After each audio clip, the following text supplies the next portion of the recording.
Hey everyone, and welcome back to my channel. If you're new here, my name is Sara. I'm a mom of two boys. I have a toddler son named Suleiman and a baby boy named Haakaa. Today I'm going over a requested video which is about pumping. I exclusively pumped for my first son Suleiman for a little bit over a year, and I also sometimes pump and nurse for my son Haakaa. Right now we're exclusively breastfeeding, but I will talk about how to pump while nursing in this video as well. I'm going to be putting some timestamps in the description box below, so if you're looking for something specific regarding pumping, you'll find it there. I'm going to go through a pumping schedule, how to pump effectively, how to increase your milk supply, how to pump while nursing, and how to overcome challenges that might come with exclusive pumping, like blisters and blips and clogged ducts and all that stuff. So I'm going to go over all of that today in this video. If you have any experience with pumping, please leave it in the comments below. If you have any questions that I didn't address in this video, please also leave that in the comments below, and I'll do my best to get back to you about that. I think that we're building a really beautiful community here where we can feel safe in talking about things like this that affect us as mothers, and I think more and more people need to talk about pumping, because pumping is something that I came across by accident, and when I was looking for information about it, there wasn't that much at my time. So I was saying that I first came across exclusive pumping by accident. I had the intention of nursing my child. I wanted to try to nurse for at least 6 months to a year, and my first son Suleiman was born at 36 weeks, so he was a late preterm baby. He was unable to latch and he couldn't coordinate a swallow and suckle, and I had a lot of assistance with lactation consultants, which I paid for out of pocket, and it was quite hefty.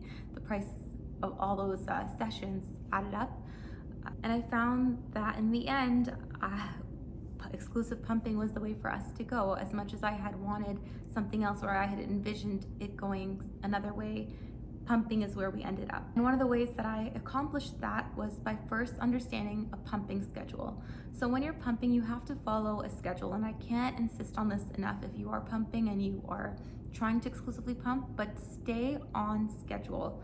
And the reason you want to do this is because you want to remind your body to make milk. And if you're not doing it at regular intervals, then your body will not hold more milk. It'll make less milk. More demand equals more supply. In the first 3 months, it's recommended that you should be pumping about 10 to 12 times in a 24-hour period. And I know that sounds like a lot, but the reason it's that much is because newborns in general tend to cluster feed while nursing. So you want to replicate that same sense of cluster feedings through pumping as much as possible to tell your body to make milk. And another reason is, in the first 3 months, you have an abundant supply versus after, when your milk regulates and the supply goes down dramatically. I know some women will say, oh, I don't have an abundant supply and I'm in my first 3 months.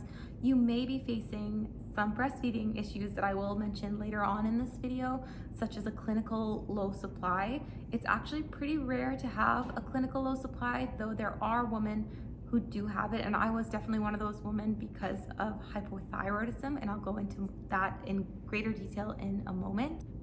Going back to what I was originally saying, create a pumping schedule that works for you. So my pumping schedule in the first 3 months, I was pumping about 10 to 12 times in 24 hours. I would make sure that one of those pumping sessions fell between the hours of 12 and 3 a.m. during my night pumping sessions, which are really difficult to stick to, but really important, because between the hours of 12 and 3 a.m., your lactogenic hormones are up, and that tells your body to make a lot more milk, which is, I believe, some of the reason why babies still wake up during the night if they're breastfed. The idea behind the pumping schedule is to come to a 3-hour total pumping time. And that's similar to breastfeeding. I found with exclusive breastfeeding, I was actually breastfeeding maybe 4 to 5 hours on some days with my newborn. So maybe even increasing the total allotted time in the first 3 months would be better. I was pumping about 15-minute sessions initially, and then when I divided those sessions up to make them shorter after 4 months, I made the session time longer and I had less frequency in pumping. I'm not sure if I would go back and change that. I'm kind of on the fence because it was working for me, After 4 months, I was pumping about 8 times a day, and then I went down to 6 times a day. And then by 6 months, I was only pumping 5 or 4 times a day.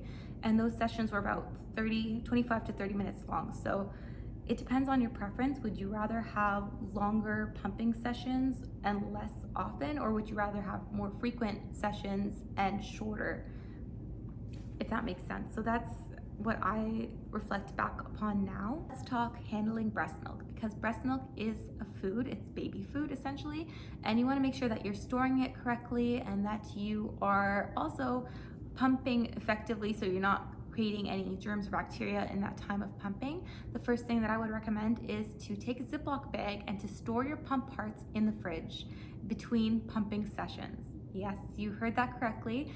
It helps prevent the buildup of bacteria in your pump, and it also helps you so you're not cleaning your pump 8 to 10 or 10 to 12 times in a 24-hour period, which can be really draining on a new mom especially.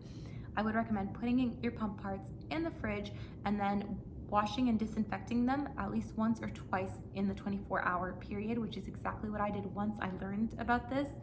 I was pumping, and then one day a lactation consultant told me, I think I was maybe 5 or 6 months in at this point, and I told her I was exhausted and I think I'm done with pumping. And she told me, you know, you can put your pump parts in the fridge, right? And I had no idea. I was washing them every time and disinfecting them and sterilizing them every time, even in the middle of the night. And it was draining on me. So if you're also doing that, I hope that you don't have to do that any longer and take this piece of information to help you, hopefully. The next thing that I learned was that you can store milk in mason jars. So if you wanted to store some milk in the fridge, you can store it for 3 days in the fridge, 6 months in a freezer, or more than 6 months in a deep freeze. Milk can stay out, freshly expressed milk can stay out 4 hours before it's gone or it starts to go bad. And I found that storing my milk in the fridge in a mason jar worked really well. Once I was able to store my milk in the freezer and I had built up a good supply, that's when I started to put them into those milk saving bags. I will link the ones that I purchased in the comments below because they were really, really affordable. I also would store milk in mason jars if I had space for that.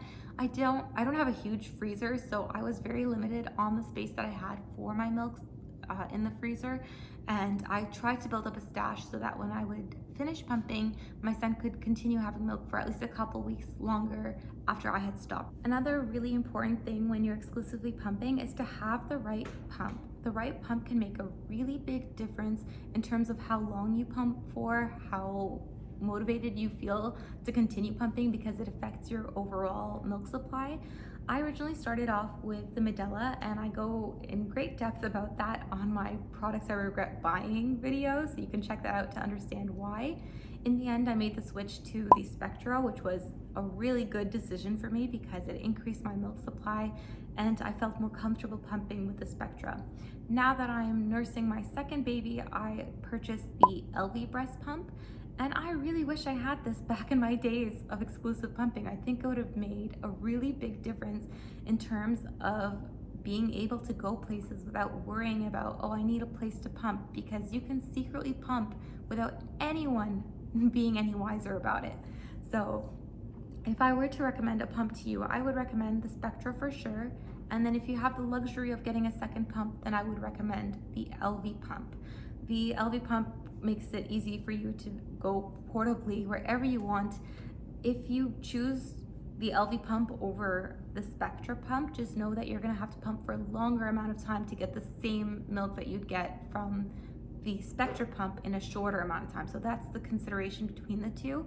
I do not regret purchasing either of these. I did purchase them myself. They were not gifted to me. I'm not affiliated with either of these pump companies, though I do really love them. And the Elvie pump I really enjoy because I have the freedom to go wherever I want, and I can pump wherever I want, and I can even pump while nursing. So this might be the pump to consider if you want to pump and nurse at the same time. Now let's talk about pumping while nursing, because this is a little bit different than exclusively pumping in that you still latch the baby and nurse. So the difference here is you don't go by a pumping schedule per se. You go more based, what you follow is your baby's cues. So if your baby nurses, then you can pump after your baby nurses. I found that the best time for me to pump is in the morning. I'd nurse my baby and then I would pump, and I would get enough milk to store. And I also found that pumping while my baby was nursing with the Elvie pump or with a Haakaa pump, which is a very affordable option if you would like to do that. The reason I like the Elvie is because it pumps for me. I don't have to squish it like you do with the Haakaa pump to turn it into a manual pump, because the Haakaa is a pump. Some people use it just to catch their letdown, but it depends on how much your letdown is. Some people only get 1 ounce, 2 ounces per nursing session through the Haakaa. I prefer to get 4 ounces if I can. So what I would do is I would nurse my baby and then switch sides and nurse them on the side that they had nursed on. And then when they finished nursing on the other side, finish pumping on that side. And that would be enough to stimulate more milk and also to give me milk to store for later. And I store milk once it's cooled down. So first of all, if I have cold milk in the fridge, I'm not gonna add fresh pumped milk to that. I'm gonna take that milk, even if it was pumped on the same day, put it in the fridge, let it cool down to fridge temperature, and then combine the two if I feel the need to. Like if I pumped 2 ounces on one session and then 3 ounces of the next on the same day, I'll combine those, but only after they've cooled, which is the proper way of handling milk. And that you're only rewarming it once if you choose to rewarm it to feed your baby. So when time comes, you wanna maybe use a bottle warmer, you might wanna warm it up with hot water over the stovetop or whichever method you choose, but you can only do so once. I was also recommended to never shake breast milk, and I didn't know this when I had first started because milk separates, but unlike formula, shaking milk can basically turn your milk into butter, like it'll make it separate. So one of the best ways to make your milk come back together again is to swirl it, never shake. So that's something I learned while I was exclusively pumping, and I had never known that before. A lactation consultant told me that when she saw me aggressively shaking a bottle trying to bring the milk back together. Now let's talk about how to effectively pump, because it does make a difference. These little tiny changes can dramatically increase or decrease your milk supply depending on what you're doing. So the first thing that I would recommend is to try to have a relaxed environment, which I know can be difficult. I had a very colicky baby. Suleiman unfortunately had reflux and colic for the first 9 months of his life. So it was definitely a stressful time for me, but what I found helped me was to watch something funny on television. I would look at my baby, and especially when he's sleeping, then he was relaxed and I was able to relax looking at him. I also found that maybe having a massager on or a heating pad on, which is a great way to increase your milk supply, as well as to have your chest warmed before you pump, which is kind of similar to when you're holding your baby and you feel their warmth against you. So I would recommend warming. I would recommend relaxing to the best of your ability. I know it's difficult.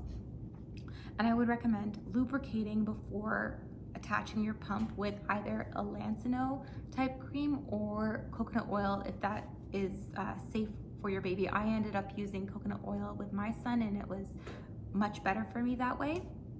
I also recommend hands-on pumping whenever possible. I know that people tend to prefer using pumping bras, and I totally understand why. I also did that, but every so often throughout a pumping session, I would try to add on in my hands to help manually express some of the milk into the pump, and that can help ensure that you don't get clogged ducts while pumping.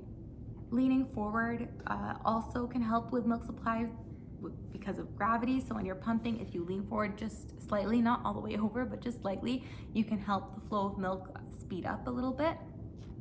Wearing the correct flange size is crucial when you're pumping, and sometimes your flange size can differentiate between one side of your chest to the other. So measure. If you don't know how to measure, there's lots of great infographics of that online, and I can link some below. I also recommend changing your pump membranes regularly. I know it's annoying to have to repurchase things, especially flanges and membranes, but you will have to replace those while you're pumping in your pumping journey, because they tend to experience wear and tear. And when you're exclusively pumping and you're pumping in the beginning 10 to 12 times in 24 hours, or even 8 to 10 times, those are a lot of pumping sessions and it takes a toll on your pump. So you do need to be replacing those things diligently to have them working effectively and removing enough milk from your chest. And then at the same time, pumping at the right time. So that means keeping a long enough interval of time between each session. So if you're pumping, keep the next session an hour and a half later before pumping again to 2 hours. Pumping right after can help increase milk supply, but obviously you will not get a full session pump out of pumping only 10 or 15 minutes after your last session. And try to pump at least once between 12 and 3 a.m. at night if possible. If that has to be your shortest session, like if it's only a 10-minute session or 5-minute session, it's okay. It's better to try to pump in that time than not to pump. Now let's talk about some pumping issues that you might be dealing with, or issues related to breastfeeding and pumping. So the first thing I'd like to talk about are blisters and blebs. If you get a blister, I'm so sorry you're going through that. The first thing I would recommend is to use a warm compress on it. You can also use a shot glass filled with warm water and Epsom salt, and just kind of hold it over the area for 30 seconds to a minute, and then rinse with warm water and continue to use a warm compress to help heal that area. You can apply some apno cream. I use a prescription apno from my doctor, and I really like this one because it's by Dr. Jack Newman, the formulation for this apno cream, and I'll link it below because it's a very effective formulation, and you can show it to your doctor and they can prescribe this. Most pharmacies know exactly what this is as soon as they see it on the script, and it is very, very helpful when you're dealing with a situation of having a milk blister or bleb. And then if it's a bleb, you're gonna have to remove it. Sometimes it comes out on its own. Sometimes you might have to puncture it. If you need to puncture it, make sure that you sterilize the needle tip with a flame, and then you would puncture it, extract that stuff inside, unfortunately, and then use a warm compress to keep it clean, and also apply the apno cream, which has an antibiotic in it to prevent any infection. Next thing that you might be dealing with pumping can be a clogged duct. Sometimes pumping sessions don't happen when they're supposed to be happening because something comes up, or you slept the wrong way, and it just so happened that you have a milk backed up in your chest. And I had this very, very often. I'm prone to clogged ducts, and the first thing that I would recommend is to take sunflower lecithin, not soy lecithin, because soy can cause gas in infants, but sunflower lecithin basically greases your pipes or your milk ducts to help remove milk effectively. So it's a really good preventative measure if you're prone to clogged ducts. And then similar to blebs, you want to use warmth and heat to help soften the area and bring down inflammation. And then you want to use Tylenol. And I know some people don't like to take medication. However, Tylenol can help with inflammation, and inflammation can cause most of the problems behind a clogged duct, because what happens is the area around the duct becomes inflamed, and then sometimes it blocks the duct further. So as much as you're warming and trying to extract, it's not going to budge because the tissue within your chest is inflamed, and you might need to use Tylenol or Advil sometimes to bring that inflammation down.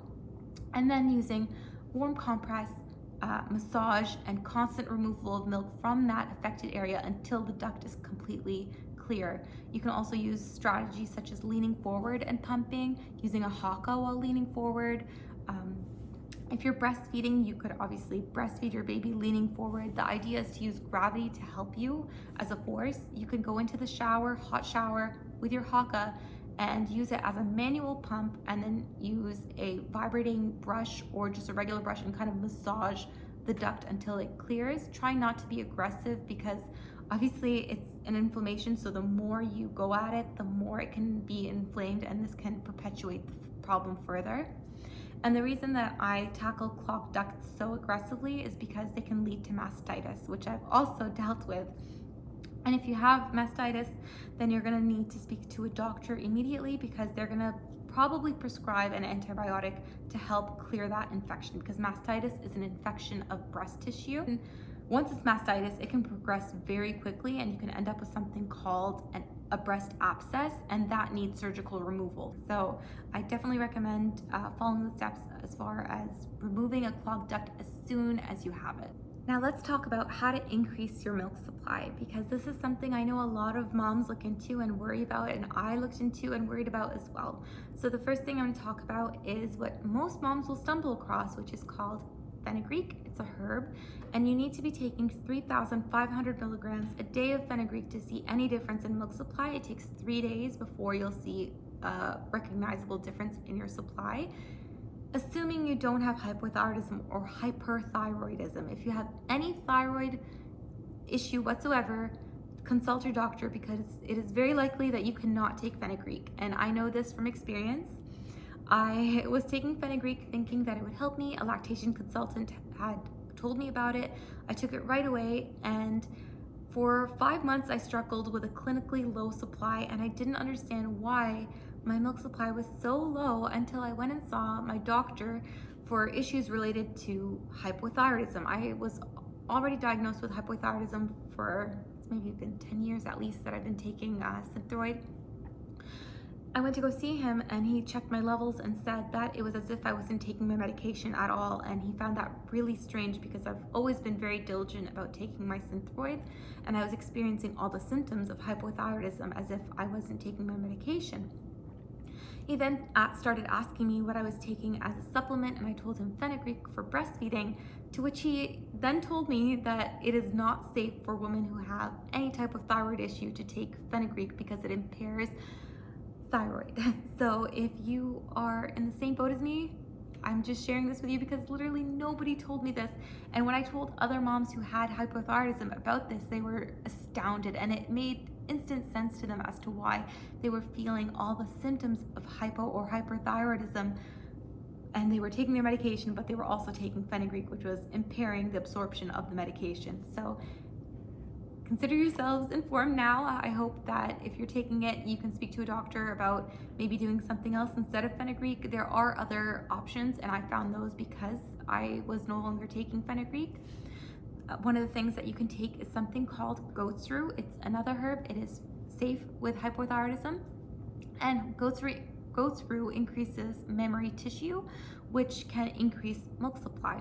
Now, mammary tissue is not directly conclusive of a higher milk supply. There are plenty of women with less mammary tissue and they still make an abundant milk supply, but it can lead to higher milk supply in some people. So there's no harm in trying it. It takes also 3 days to see a difference.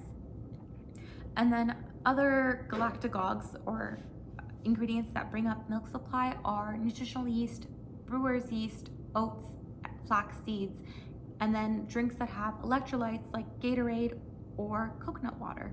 So those are really great ways to bring up milk supply if you're feeling like your milk supply is taking a dip. I felt that this time around with this Haakaa around 4 months. It's like my milk supply suddenly started plummeting, even though I was constantly breastfeeding. I think it's just me. I have a clinically low supply in general, and I ended up going to those methods to bring up my supply, and it worked immediately. I am successfully breastfeeding my second son now for almost a year, so I'm really happy with the results of those ingredients in terms of bringing up my milk supply whenever they're down. I put oats with flax seeds, hemp hearts, and chia seeds in my morning oatmeal. I add nutritional yeast to my eggs, or I put it on popcorn. I put brewer's yeast in smoothies. I take goat's rue in droplet forms, and I'll put all the ones that I've purchased specifically in the description box below, because I did a lot of investigation into which ones were most effective and safe for me to take. And then if none of those things are working, speak to your doctor about domperidone. Domperidone is also something that you have the option of taking. I did take it with my first as well. I had a really bad clogged duct for over a week.